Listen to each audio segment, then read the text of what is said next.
Hello students, कैसे हैं आप लोग। उम्मीद है कि हमारी प्री स्पेशल सीरीज जो 2025 के यूपीएससी प्री के लिए हम लोगों ने शुरू की है, कॉन्सेप्ट समझो सीरीज, उसका आप सब लोग आनंद उठा रहे होंगे।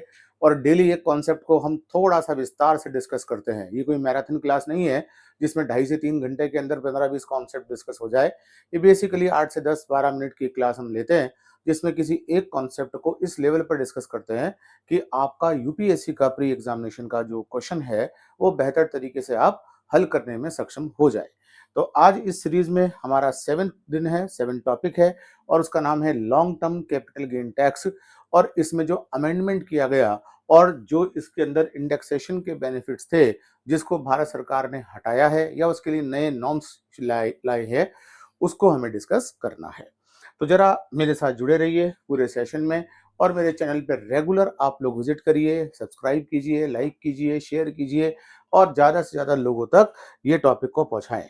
तो देखिए, अगर हम इस चीज़ को ध्यान से देखना शुरू करें कि न्यूज़ में क्यों है, मतलब long term capital gain tax जो है वो न्यूज़ में क्यों है, तो लोकसभा ने 2024 का एक फाइनेंशियल बिल जो था उसको पास कर दिया, जिसमें long term capital gain tax के प्रोविजंस को अमेंड किया गया है ना। जो long term capital gain tax होता है, जिसको हिंदी में बोलते हैं दीर्घकालिक पूंजीगत लाभ कर, उसको उसके नियमों को अमेंड किया है, उसमें संशोधन किया है। और वो संशोधन क्या है, जरा उसको देखते हैं। सबसे पहले ये देखा गया है कि long term capital gain tax में क्या प्रस्ताव था।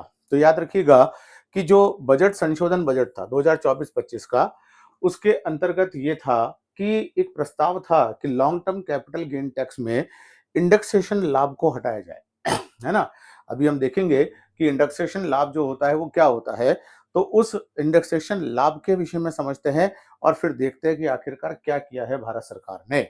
तो हुआ क्या, ये कहा कि long term capital gain tax के अंदर जो इंडेक्सेशन लाभ है, उस प्रस्ताव के बाद उसको हटा दिया गया है, लेकिन जो ग्रैंडफादर का क्लॉज होता है वो चालू रहा है। तो दो चीजें यहाँ पर आई है कि एक तो हमें अभी तक की डिस्कशन में 3 चीजें समझनी है कि जी long term capital gain tax क्या होता है, इंडेक्सेशन क्या होता है और ग्रैंडफादरिंग क्या होता है। तो देखिए, ग्रैंडफादरिंग का मतलब ये होता है कि अगर ये एक प्रकार का लिगेसी क्लॉज है, इसका मतलब ये हुआ कि अगर आप कोई एग्जामिशन ले रहा है, कोई व्यक्ति या कोई संस्था अगर कोई करों में छूट ले रही है और वो करों में छूट जो है वो उसने पहले से किसी स्कीम के अंतर्गत वो करों में छूट ले रही है, तो नया अमेंडमेंट होने के बाद उसकी इन छूटों पर असर नहीं पड़ेगा। ध्यान से समझिएगा, ग्रैंडफादर क्लॉज क्या कहता है कि इसे विरासत क्लॉज भी कहा जाता है। ये एक प्रकार की छूट है जो व्यक्तियों और संस्थाओं को उन गतिविधियों का और उन एक्टिविटीज को संचालित करने को लगातार जारी देती है, जारी रखने की अनुमति देती है, और नए नियमों, विनियमों या कानूनों के क्रियान्वयन से जो उन्होंने पहले ही शुरू कर दी थी, है ना।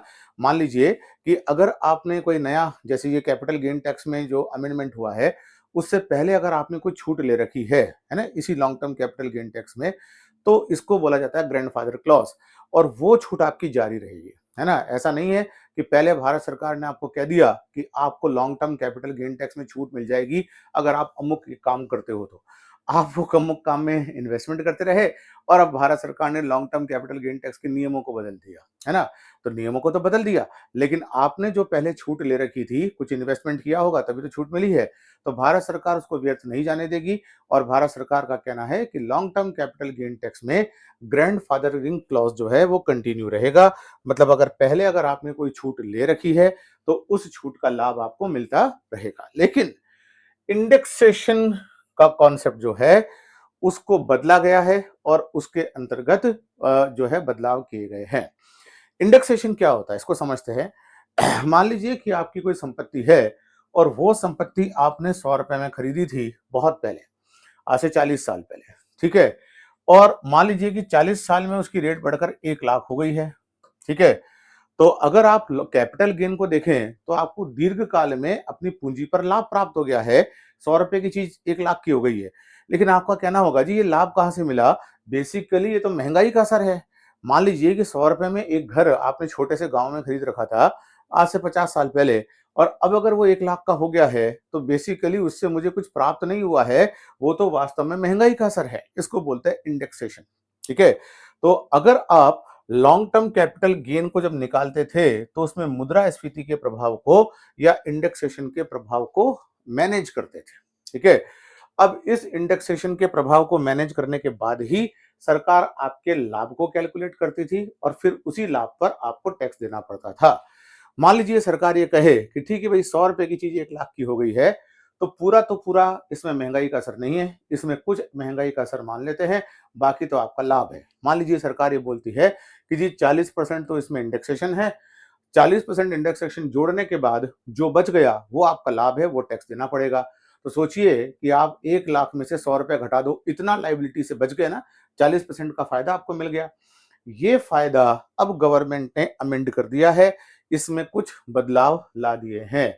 और वो बदलाव क्या है कि 23 जुलाई 2024 से पहले अगर आपने कोई भी संपत्ति एक्वायर की है, वहां तक तो आपको इंडेक्सेशन का फायदा मिलेगा, है ना। 23 जुलाई 2024 से पहले अगर आपने कोई भी संपत्ति ली है तो वहां तो आपको इंडेक्सेशन का फायदा मिलेगा, लेकिन अगर उसके बाद आपने कोई संपत्ति एक्वायर की है तो आपको कोई इंडेक्सेशन का लाभ नहीं मिलेगा। ये सरकार के द्वारा ये नया नियम लाया गया है। और इंडेक्सेशन की गणना कैसे की जाती है? जो हमारे देश में मुद्रास्फीति सूचकांक होता है ना, लागत मुद्रास्फीति सूचकांक जो होता है, कॉस्ट इन्फ्लेशन इंडेक्स जो इंडिया में होता है, उसके बेस पर पता लगाया जाता है कि ये प्रॉपर्टी कितने की होनी चाहिए थी। मान लीजिए 100 रुपए की प्रॉपर्टी सीआईए के अकॉर्डिंग 40 की होनी चाहिए थी, लेकिन वो बढ़कर अगर मान लो 400 की होनी चाहिए थी और वो बढ़कर मान लीजिए 1000 की हो गई है, तो 400 तक तो आपको छूट मिल जाएगी, लेकिन उससे ऊपर 600 रुपए जो रह गए, जो आपको जेब में आए, उसको लाभ कंसिडर किया जाता था और उस पर टैक्स लगता था, है ना। अब सरकार ने ये कहा है कि 23 जुलाई 2024 से पहले अगर आप ऐसा कर रहे हो, अगर आपने ये काम 23 जुलाई 2024 से पहले कर लिया है, तब तो इंडेक्सेशन का छूट मिलती जाएगी, लेकिन उसके बाद अगर प्रॉपर्टी एक्वायर की है तो उसमें इस इंडेक्सेशन की छूट नहीं की जाएगी। और हर वर्ष इंडेक्सेशन कितना है इसको गवर्नमेंट परिभाषित करती थी और इनकम टैक्स की धारा 48 के तहत इसको परिभाषित किया जाता था। दैट मीन्स इंडेक्सेशन हमेशा एक बराबर नहीं रहता था, इंडेक्सेशन भी हर साल गवर्नमेंट अलग अलग डिक्लेयर करती थी, अधिसूचित करती थी। Tax department, income tax department Bharat सरकार का करता था। अब इस इंडेक्सेशन का फायदा क्या होता था? सबसे पहले तो जो इन्फ्लेशन का इफेक्ट आता था प्रॉपर्टी पर, उसका लाभ, मतलब उसको हटाकर टैक्स देना पड़ता था, तो उसका लाभ मिल जाता था। किसको? जो टैक्स पेयर है, तो उसका पहला फायदा तो उसको ये मिलता था। ठीक है, अगर उसके साथ साथ में जो हमारा जो टैक्स पेयर है उसके साथ में न्याय होना चाहिए कि नहीं होना चाहिए? मतलब अगर कोई रियल एस्टेट को बेचकर या उससे कुछ प्रॉफिट लेता है, तो ऐसी कंडीशन में उसको वही पैसा चुकाना चाहिए कि नहीं जो सच में उसकी जेब में गया है, या मुद्रास्फीति का असर भी उस पर आ जाए? तो मुद्रास्फीति का असर उस पर ना आए, इसीलिए इंडेक्सेशन को करना चाहिए था। यह याद रखिएगा, मतलब हमें ये इंश्योर करना था कि जो किसी की जेब में पैसा गया है वो इकोनॉमिक डेवलपमेंट का प्रभाव है, ना कि इन्फ्लेशन का प्रभाव है। मतलब मेरे पास कोई चीज 100 रुपए की थी आज से 50 साल पहले और अब वो 1000 रुपए की हो गई है, तो ये मैंने उससे कुछ गेन किया हो तब तो मुझ पर टैक्स लगे। अगर केवल महंगाई का असर आया है तो फिर मुझ पर टैक्स नहीं लगना चाहिए। भारत सरकार ने इसको सुनिश्चित करने के लिए ये बदलाव किया। तो इंडेक्सेशन के फायदे आपको समझ में आ गए, इंडेक्सेशन समझ में आ गया और ग्रैंडफादरिंग क्लॉज भी समझ में आ गया है। नाउ लेट अस कंटिन्यू कि अगर long term capital gain tax क्या होता है ना। ये बड़ी साधारण सी इकोनॉमी की टर्मिनोलॉजी है, लेकिन ये long term capital gain tax क्या होता है? याद रखिएगा, जितनी भी परिसंपत्तियां होती है, कैपिटल्स होती है ना। और वो कैपिटल्स क्या क्या हो सकती है? वो एक अचल संपत्ति, इमूवेबल संपत्ति हो सकती है, आपका मकान हो सकता है, आपका दुकान हो सकता है। अचल का मतलब होता है जिसको आप मूव नहीं कर सकते हो। वो शेयर्स हो सकते हैं, स्टॉक्स हो सकते हैं, वो बॉन्ड हो सकते हैं, इवन गोल्ड हो सकता है। तो मान लीजिए कि आपने कोई शेयर कभी खरीदा है 100 रुपए में और इस शेयर को आपने लॉन्ग टर्म तक होल्ड किया। अभी बताएंगे कि लॉन्ग टर्म भी कितना होना चाहिए।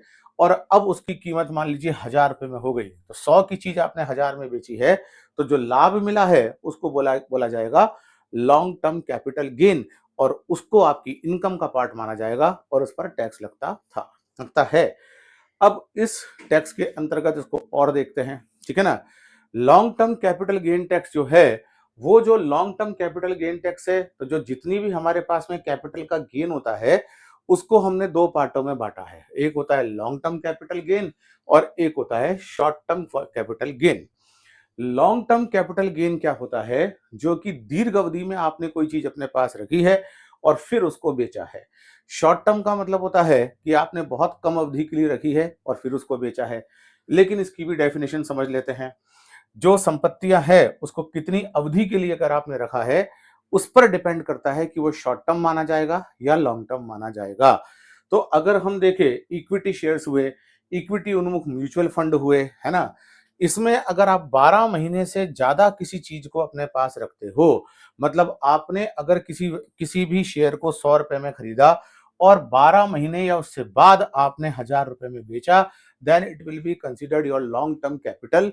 और फिर उस पर जो गेन आपको हुआ, कितना गेन हुआ? 900 रुपए, उस पर टैक्स लगेगा। ठीक है। अगर शेयर्स वगैरह के बारे में बात की तो ऐसी कंडीशन में 12 महीने से अधिक। और अगर हम गैर सूचीबद्ध इक्विटी शेयर्स की बात करें, है ना, नॉन लिस्टेड इक्विटी शेयर्स की बात करें या मकान की बात करें, भूमि की बात करें, ये जो इमूवेबल प्रॉपर्टीज होती है, अगर हम इनकी बात करें तो फिर सोना भी इसके अंदर शामिल है। वो 36 महीने का टाइम है। मतलब 12 महीने और 36 महीने, दो अवधियां रखी गई है लॉन्ग टर्म कैपिटल गेन के लिए। और आपकी जो परिसंपत्तियां हैं उनको भी इसी आधार पर दो भागों में बांटा गया है कि जी लॉन्ग टर्म कैपिटल गेन कुछ संपत्तियों में 12 महीने की अवधि से कैलकुलेट होगा और कुछ में 36 की अवधि से कैलकुलेट होगा। इससे ज्यादा अगर आप किसी प्रॉपर्टी को रखते हो, कुछ प्रॉपर्टियों में 12 महीने तक, कुछ प्रॉपर्टियों में 36 महीने तक, तो ऐसी कंडीशन में उसको लॉन्ग टर्म कैपिटल गेन माना जाएगा और फिर उस पर टैक्स लगेगा। जैसे एक एग्जांपल है कि सोना जैसी परिसंपत्ति इसमें 36 महीने है। अच्छा, इसमें एक और बीच में है, वो है 24 महीने। मतलब इसके अंदर तीन, जिसको कह सकते हैं कि लिमिट्स है, 12 महीने की, 24 महीने की और 36 महीने की। अब जैसे हम सोने का एग्जांपल ले, आपने कोई गोल्ड खरीदा और 3 साल बाद यानी कि 36 महीने बाद उसको बेचा। मान लीजिए आपने खरीदा था 10,000 में और बेचा जब 40,000 में, तो अगर आपने उसको 2 साल में बेच दिया होता तो शॉर्ट टर्म कैपिटल गेन होता। लेकिन अगर आपने 3 साल बाद बेचा तो आपको माना जाएगा कि आपने लॉन्ग टर्म कैपिटल गेन किया है और उस पर टैक्स लगेगा, जिसको बोला जाता है long term capital gain tax. अब ये जो अमेंडमेंट हुआ है उसके अंदर क्या क्या प्रावधान रखे गए हैं? जो टैक्स पेयर है वो ये अपने लिए न्यू इनकम टैक्स रिजाइम या ओल्ड इनकम टैक्स रिजाइम, दोनों में से किसी एक को चुन सकता है जिसमें उसका बेनिफिट हो, मतलब जिसमें उसकी कर योग्य राशि कम हो, वो उसको चुन सकता है। ये छूट उसको दी है। यदि वो पुरानी स्कीम को चुनता है तो इंडेक्सेशन का बेनिफिट मिलेगा, लेकिन 20% long term capital gain tax देना होगा। और अगर वो नई स्कीम को चुनता है, इंडेक्सेशन का बेनिफिट नहीं मिलेगा और 12.5% कैपिटल गेन टैक्स देना पड़ेगा। मतलब हमने माना है कि अगर आप महंगाई को समायोजित कराते हो तो long term capital gain tax ज्यादा दो, महंगाई को समायोजित नहीं कराते हो तो फिर वो 12.5% के करीब दो। और ये 23 जुलाई 2024 से पहले की अर्जित संपत्तियों पर तो इस पे लगेगा। मतलब अगर आपने ऐसी स्कीम चुनी है, पुरानी पेंशन स्कीम, जिसमें 23 जुलाई 2024 से पहले, है ना, तभी आप पुरानी स्कीम को चूज कर सकते हो। इसके बाद अगर आपने कोई भी परिसंपत्ति की हो तो वो तो आपको नए एक्ट के अनुसार ही देना पड़ेगा। तो याद रखिएगा, ये एक डेट भी पकड़ के रखना, 23 जुलाई 2024, इसको थ्रेशोल्ड डेट की गई है। इसके बाद अगर आपने कोई भी संपत्ति खरीदी है और उस पर लॉन्ग टर्म गेन मिला है, तो ऐसी कंडीशन में आप पुरानी स्कीम में नहीं जा सकते, आपको नई स्कीम में ही पे करना पड़ेगा।